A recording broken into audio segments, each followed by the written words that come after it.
Indiana Jones, Indiana It's a podcast about Indiana Jones. Every movie, 1 minute at a time. Indiana Jones Minute. Welcome back to the Indiana Jones Minute. This is the podcast where we air out the dirty laundry of Indiana Jones and the Kingdom of the Crystal Skull 1 minute at a time. I'm Tom Taylor. I'm Pete Muppert. I'm the intern, Jerry Porter. Hey. And I'm Scott Rosann. Hey, Scott, our old buddy. Hi, fellas. Our old buddy from Cairo and India and a Zeppelin and all points in between. Wow. Welcome back. Yeah. Thank you. Thanks for having me. It wouldn't be the Indiana Jones Minute without you. That's fully true. Oh, yes. Very sweet. Thank you. Thank you for thank you. allowing us to drag you in for this fourth film. You weren't happy about it. You fought us tooth and nail. We're all a little bloody, a little bruised, but we're all here. And we're all going to behave, aren't we? Are we? Are you? For reference, we'll see. Tom actually boycotted the last minute. Like he just walked away for about half the minute. Well, I had my reasons. Damn it, I had my reasons. I was going to say, has it been going? We tend to walk into these things sort of close to our own minute, so I'm not caught up on where you guys have been at with this movie. But has it just been the greatest? Are you just is it like, geez, this movie was really not what we thought it was? Big surprises, or is it all W's and I think we're coming at it with a fair gaze, a fair kind of blank slate, saying like, hey, if something goes wrong, we're going to point it out. But if something's great, hooray. And I think it's been both of those. There's been a spectrum there. Yeah. Yeah. Okay. But there was one just mortal sin that I wasn't going to acknowledge, and I still have. I don't even know what I'm talking about now. I support that. I think it's fine to boycott a minute. Okay. All right. My boycott didn't go that well. I actually showed up for more of the minute than I wanted to, but that's okay. I'm weak, and I like you guys, and I like talking about Indiana Jones. Yeah, I'm here for the good fellowship because it really. And actually, I will say this minute is it's not bad. It's got things going for it for sure. Yeah. But Which if you're going to do a podcast about a movie, that's where you want to start. Yeah. It's not bad. Yeah. Right. That's a nice median place to either grow from or plummet from. This minute, it's not bad. What is this minute? This is minute 19, Jerry. Thank you for asking. This is minute 19, which begins with Indy hiding behind a little berm or something as Dovchenko is picked up by his commie cronies. And it ends with Indy entering a 50s house and trying to get some water out of a sink. So there would have been a deleted scene right around here. And if you remember, I don't know, I think it was last minute or maybe 2 minutes ago, when Spalko is in her Jeep and Matt climbs in and she's like, "You did good," or whatever she says. Mm-hmm. And in the deleted scene, they drive the Jeep out of the hangar and all of a sudden the Marines start pouring in. And they see the Marines coming and they very quietly drive around to the backside of the warehouse to avoid the Marines. Really? Yeah. Oh, so she basically like sells out like all her other guys who are in there? Or are there a lot of her guys in there? Yeah, I don't know. That's a good question. That's weird. I think there are because I think, I didn't notice it, but I think when they come out later, you see a Russian guy coming out. So I think maybe she did leave some of them in there. Oh, man. That's cold. Marines never think about a back entrance. Marines only ever come in one way. Very two-dimensional. And Spalko knows this because she's clairvoyant. The back door is their Achilles heel, right. Those Marines. Yeah. Right. Well, speaking of Achilles heel, I notice here, Dovchenko's equilibrium is off, right? And I'm wondering if his Achilles heel is his ear canal. Right now, like maybe that's just how you get to a guy that big like that. You know what I mean? Yeah. Just stick him on a rocket sled and mess him up. We have this like great shot that sort of establishes him as this Frankenstein figure. Yeah. Yeah. Yeah. Which looks a lot like, I'm looking at it right now, second 2, he looks a lot like the big, weird, spindly alien from Close Encounters. Oh my God. He does That's kinda. true, which is funny because I have like Yeah. 8 Close Encounters notes for these next 3 minutes. Wow. In second to, oh, you're right. Jeez. Yeah. Oh my God. Yeah, you know what else is amazing? Like, Indy's brilliant evasive maneuver here is to grimace and move 3 feet. Right. Like, there's all sorts of phantasmagorical evasions in this movie, but this isn't one of them. It keeps Right. it simple. All he needs to do is duck down. So is the point like why don't the Russians look 8 feet away? very Hubris. dark. I mean that's what Nancy Drew would do. Hubris. She would, but she would have a flashlight. She would have some friends with her. I guess they have That's some true. friends. Are these guys friends with each other? Just like just rescued a kitten out of a tree. No, I guess is the whole point here that Dovchenko, like, okay, so his equilibrium's off. He doesn't know what's going on. So is it that he wakes up and he doesn't see Indy because Indy fell backwards, and so then he thinks that Indy just walked up the road? He could be messed up enough that he doesn't even know how long it's been. Yeah. Really? I think he could be was messed kinda up out. enough that, yeah, and I think they may not even know if Indy, Indy might have fallen off halfway through the Oh, that's true. Yeah. 2 miles that the Yeah. sled traveled. Yeah. I don't know how they know anything here. Actually, I don't understand this plan of theirs. I guess because Indy falls off, no one knows where he is. That's Right. what it is. Right. Yeah. Okay. Yeah. But for some reason, they need to find him, and that was a question that I had for all these minutes, which is, Yeah. if you just shot up a military base full of army guys and stole a bunch of stuff and destroyed a bunch of property and ran away from some Marines that were only coming in one door, would you bother to look for this one idiot who's roaming around the desert, probably going to die out there anyway? Like, Right. why do you need to get this guy? Like, is it, well, we don't want him to talk? It's like, talk. There's evidence everywhere. Like, Yeah. like, And you what- already won. You got what you came for. Just go away. Exactly to right. the I don't Russia. understand the mission. I don't know what these Russians are doing or how they managed to get where they are or where they're going. I don't get it. He does ID her in the next scene. So I think maybe that's what they were worried about. I don't know if it makes sense in the terms of the movie, but Yeah. my guess is they just wanted to keep him from telling them, "Hey, this is Spalko." But they seemed all ready for all that. They seemed to like they had her file out. And they were That's like, a good point. You know what I mean? Like, in fact, that's a scene that I don't have any rights to comment on because it's not my minute. But like, that bothered me. I was watching this time, and I watched more than just the 3 minutes because, oh gee, good movie, and that little scene really bothers me because they say they throw a file down in front of him and they're like, describe her. and he's like, 5'8", dark hair, whatever W's, and then they say her name. I don't know. It's so weird. It's like, yeah. And then they describe who he is. Like, you're all talking for no reason. But Right. then again, I'm way off topic and I'm intruding on somebody else's minute. So I'm going to Yeah. You got room to talk, mister. I'm sorry. I'm sorry. Do you have any idea how many medals I won in the war?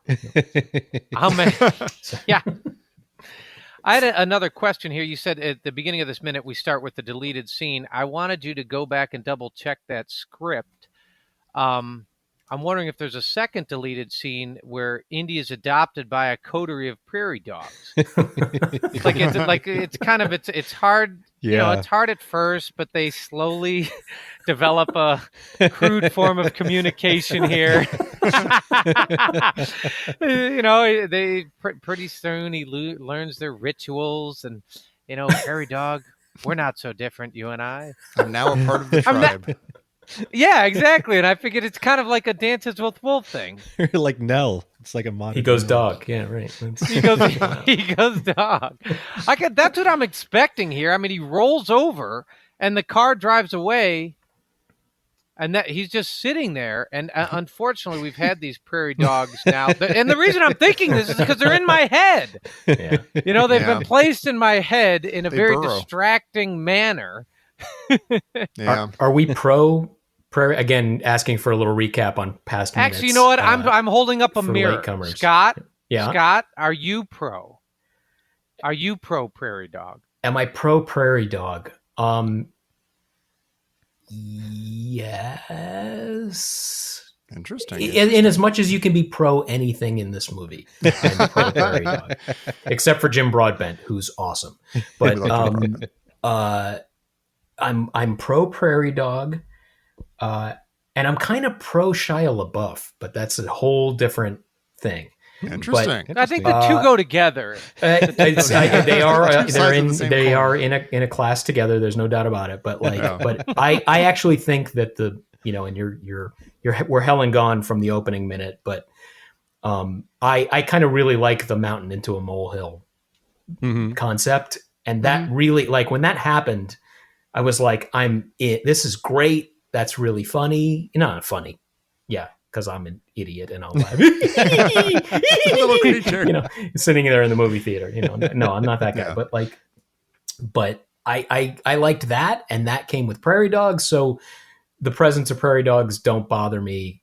It gets to wearing right about now when they start to when they all watch in unison as the rocket tears by. It starts to it's enough prairie dogs at that point. I looked them up. They are social creatures. So it wasn't that crazy that they watched this. I'm actually technologically curious. Yeah. Right. They technically. A group of prairie dogs is called a coterie. Oh, really? Yeah. No. Yeah, it is. It's like a gaggle of geese. There's a coterie of prairie dogs. Wow. Yeah. I thought it was a minion. Maybe not. That was a clutch. A clutch. A murder. What they don't do, by the way, is take cover when there's a nuclear explosion. But again, I'm skipping forward. They're native to the area, so they're used to nuclear explosions. Yeah. They can deal. They've that's adjusted. I like this. We get a nice little Star Wars reference here, don't we? Oh my God. Yeah. That's beautiful. Yeah. Oh, Where Ben Kenobi stands with him on the thing, and he just says, "Old Navy spaceport. Yeah. You'll never find a more wretched hive. you will never find the more wretched hive of howdy and doody." 2 T-shirts for $1. Performance fleece. Madras slacks at a reasonable price. So was he just kind of like roaming the desert? I assume the gophers gave him a map or whatever, but has he just been like traveling through the desert like aimlessly until, oh, look at that, I found a town. Thank goodness. Or maybe he was just walking directly opposite the tracks. Like maybe he figured that was his best way to get away. Maybe. Right. Yeah, he's high up on a promontory. It's which I'm like, so did he scale a mountain?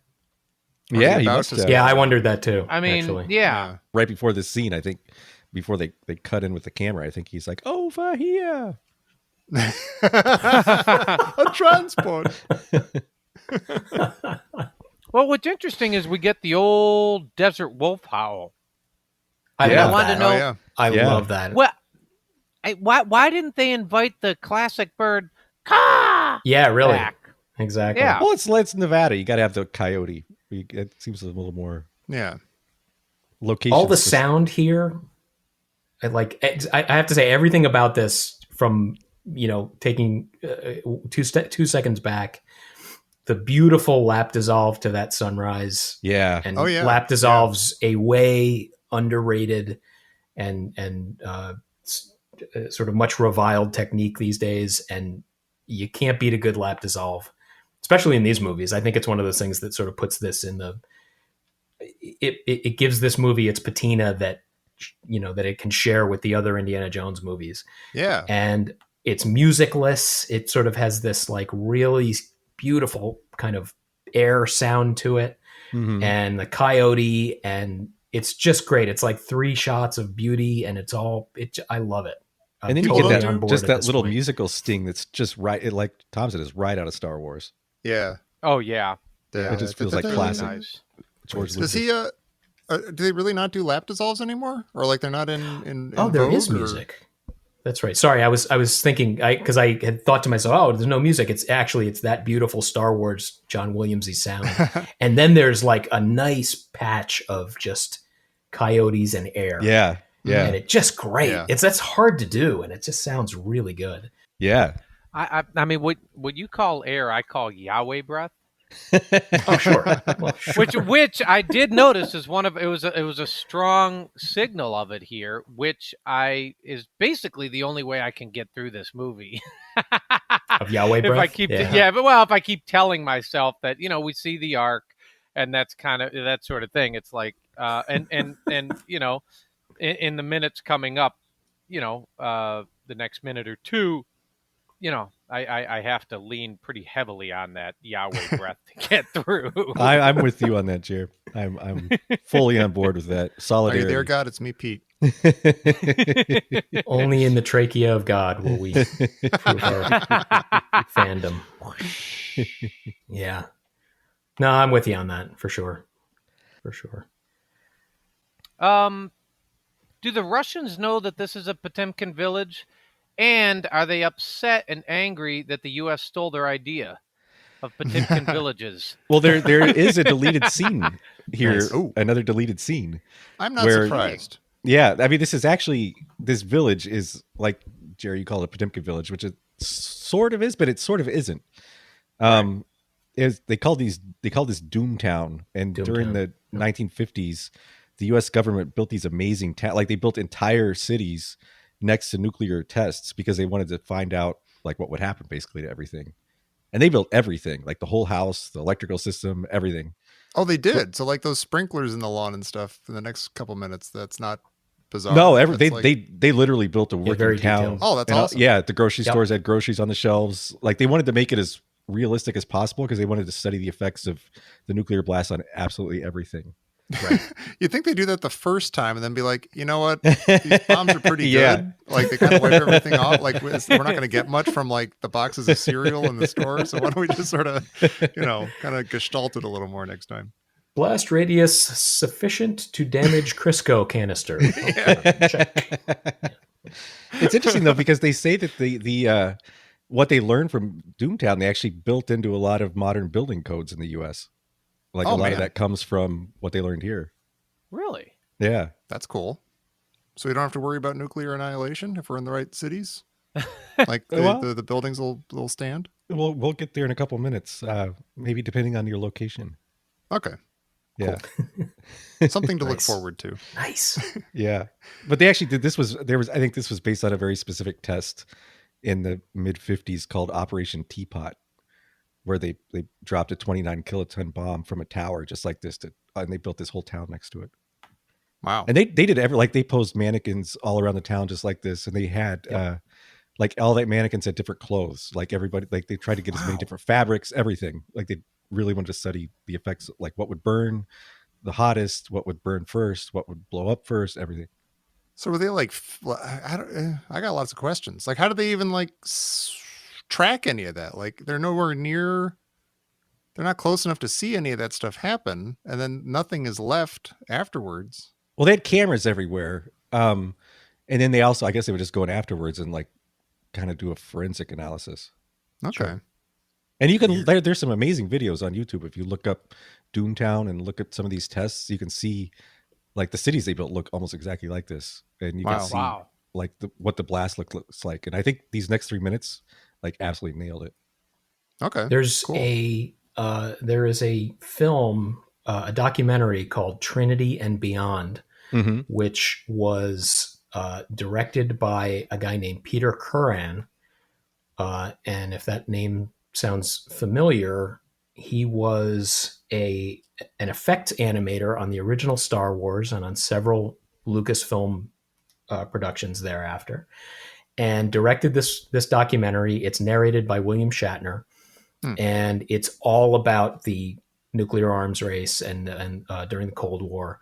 And there is an extended sequence in the middle of it showing one of these Doomtown explosions that was actually televised.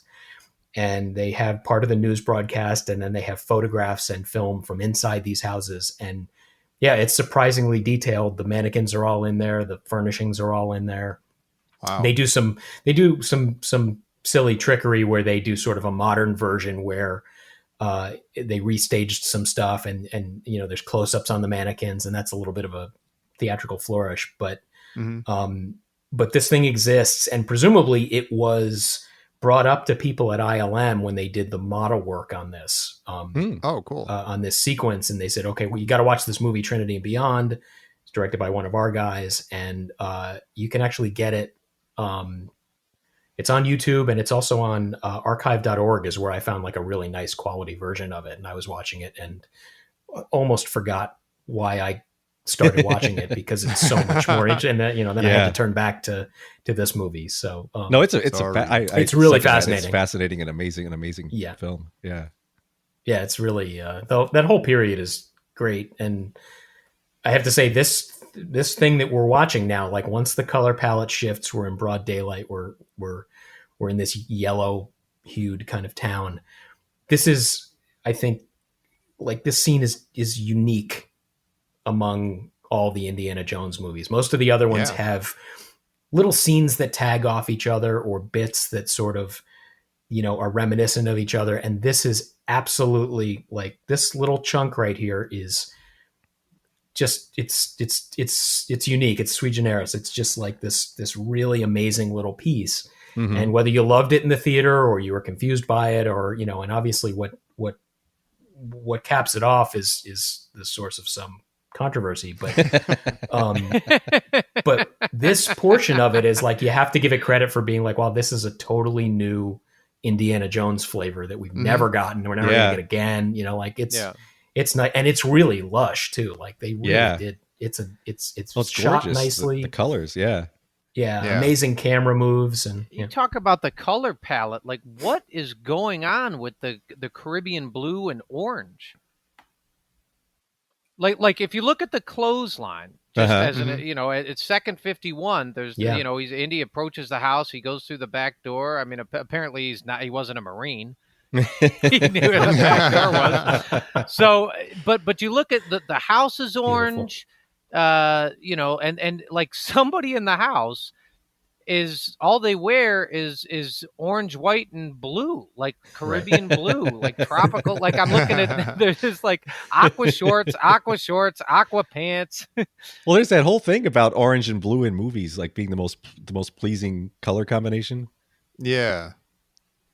Well, and it picks up right from the sky as the car. Okay, so the car comes along. You got the sky is bright blue. The shed is bright yellow. There's a couple houses that have that same orange. Yeah. It carries over. There's that interesting sort of Christopher Reeve, and his double hops over the fence and Christopher Reeve pops out as Superman kind of thing that happens here. Because Harrison Ford, do his own stunts, though he might. He did not leap that fence. He doesn't do his own scrambling. Does not his own suburban scrambling. And then it but it's like the palette is uninterrupted. Like the second that camera lifts up, you've got more red and more yellow and more bright blue, and that's great. I wonder how much of this is George Lucas and Steven Spielberg just kind of relishing their childhoods, because I mean this was probably their childhood. This was 50s Americana, and I wonder how much of this was they're just going to kind of revel in this made up idyllic 50s past, and they just, it's got all the the vibrant vivid colors of your childhood. I think looks for sure Color they were Super 8 that. or something from back then, like just home movies. Like if it was does. like color home movies from then. Very Kodachrome-y kind of thing that they're doing. I wasn't aware until you invited me to do this that, and I went and looked at the Rinsler book on all these films. I thought they had shot this movie digitally. I was not aware that they shot on film. So this is like, because it's so crisp and it's in a way that you think is, well, like it can't be film. There's no grain at all. And but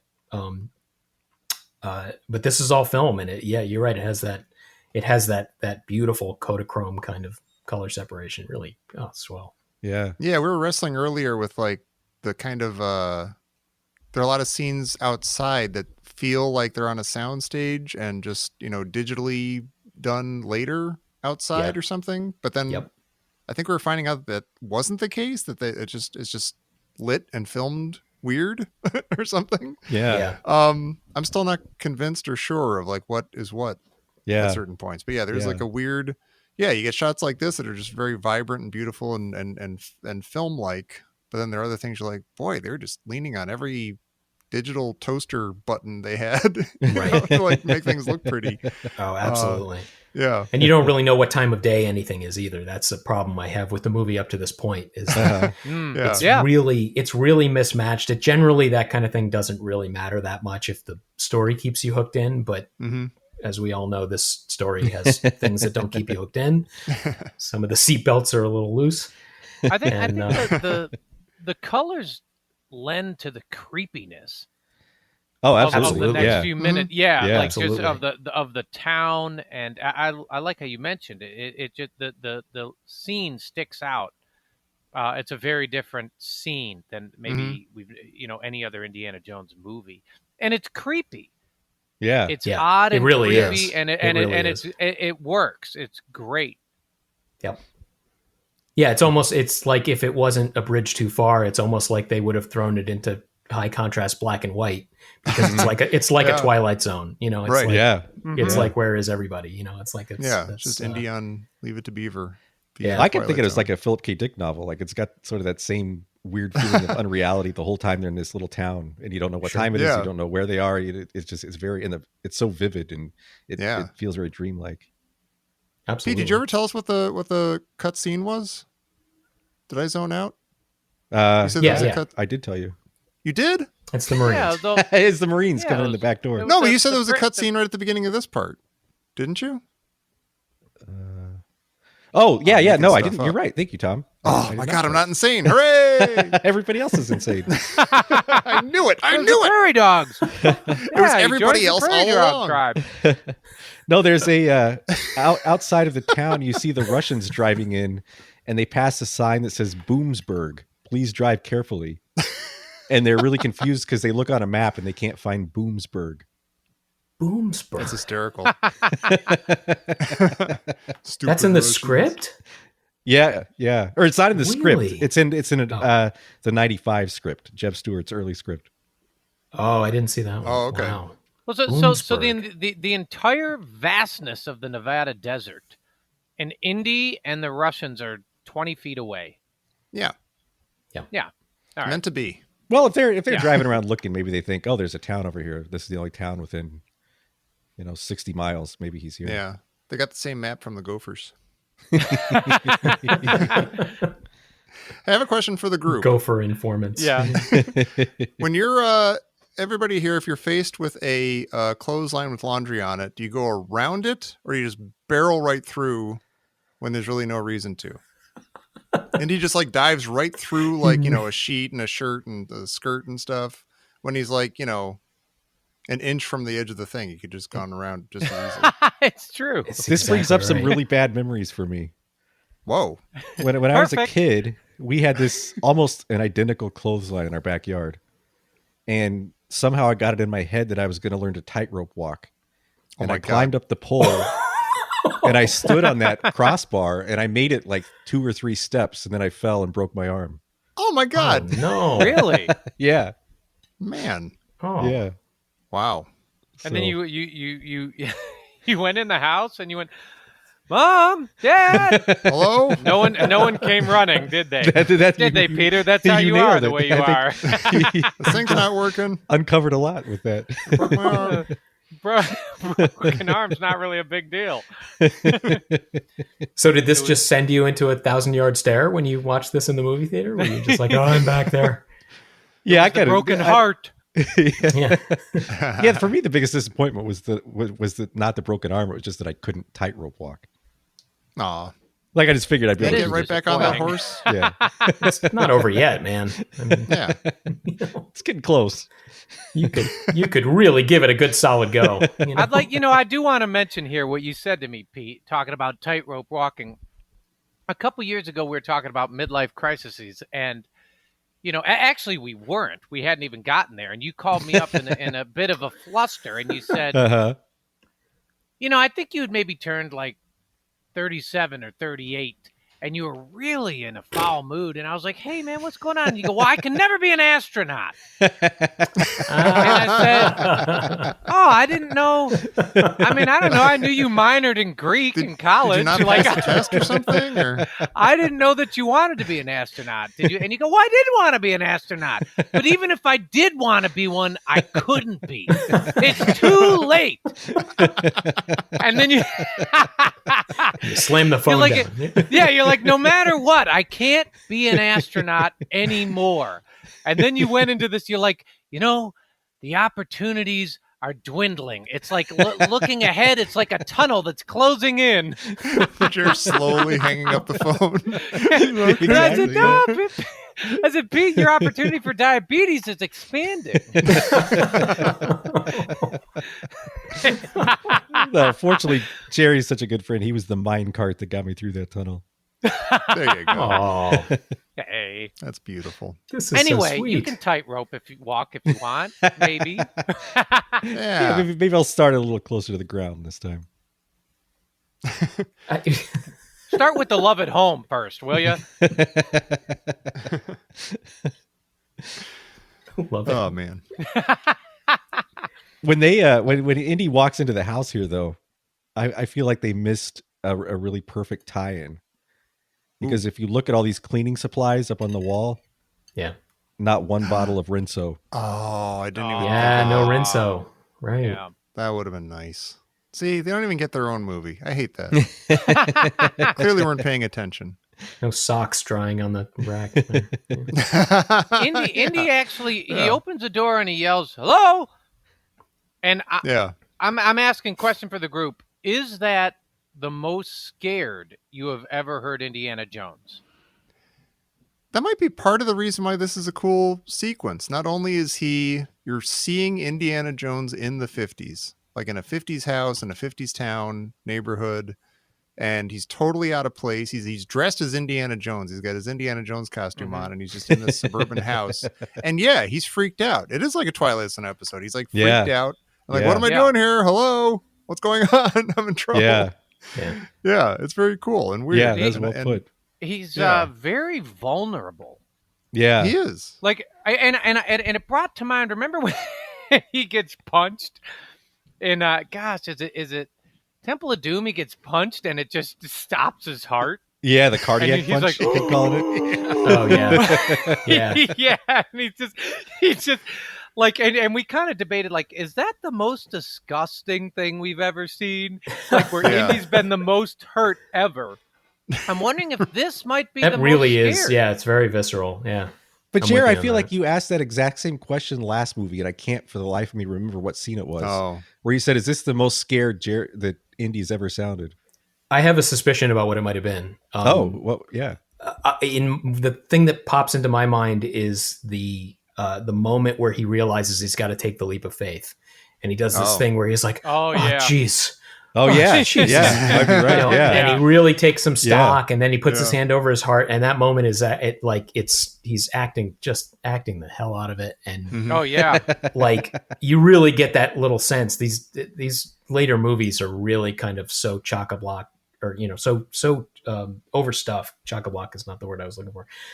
These movies are so overstuffed that you rarely get the little tiny grace notes out of Harrison Ford's performances.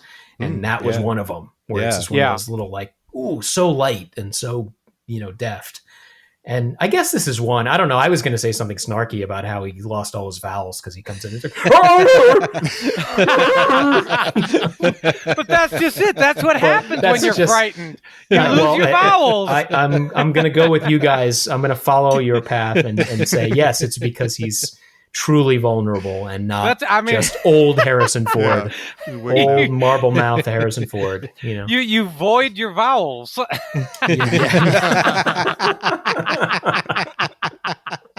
It's gotta be a t-shirt. Yeah. I don't know what the imagery is going to be, but yes, Void your gotta vowels. work on that. I before E, but only after P. Always after P. Always after P. Goodness gracious. Yeah. Oh my God. Well, on that deeply disturbing note, does anybody else have anything for minute 19? No water. Yeah, we don't have any water for minute 19. I was surprised about that because there's water later. I was about to say, let's wait to see if there's water everywhere else. And I wonder why there wouldn't be plumbing in the house. Yeah. What does that mean? What a slipshod Doomtown. Well, speaking of Doomtown, Uh-oh. Oh. coming in over the the Doomtown Gazette wire. And over the This clothesline. just in. Yes, from Professor Chrissy Porter. This just in. Yay. Oh, wow. I got to do it again? Hello? I'm going to blow up the arc grenade. Oh, and you know what? Sometimes she's Nice. awesome. I was kind of thinking the same thing. It had that same Nice. exact That's timbre to it. That, oh! That's really good. She She's is right on good. the money. That's She's why a she's the professor, you know. professor. That's right. Yep. Professor! Well, all right. Indy's inside. He's probably okay now. These nice people who live here are probably going to take care of him, and he's going to be fine. So why don't we take a little break and come back on Wednesday? Scott, do you want to tell anybody where they can find you or what you're up to these days? You can mostly find me on Facebook, I would say. Facebook is the All right. place to go. Sometimes Instagram, but try Facebook and you'll see me lurking around the Listeners Crusade page. And try me there, because any of these other places that I would send you, You often have a lot to say, and it's always awesome. Yes. Thank you. You're a well-ideaed person. Oh, At least online. I don't know about the rest of your life. moly. Thank you. Yeah, I was going to say. That's where it counts, though, is online. So you're That's doing all a little drowsy on the mic, but great on the keyboard. No, thank you for saying that. That's very sweet. But generally find me hanging out with these guys. That's what I would say. Beautiful. But thanks for the opportunity to plug. Of course. And everybody, go plug your own stuff somewhere else, because we're going to turn off the mics now. But we're going to come back on Wednesday, and we're going to talk more about Indiana Jones and the Kingdom of the Crystal Skull right here on the Indiana Jones Minute. Do it, Pete. We didn't hear yours. Do it. Hello? What he does. Was that Pete? The man of 1,000 voices. Oh! Huh?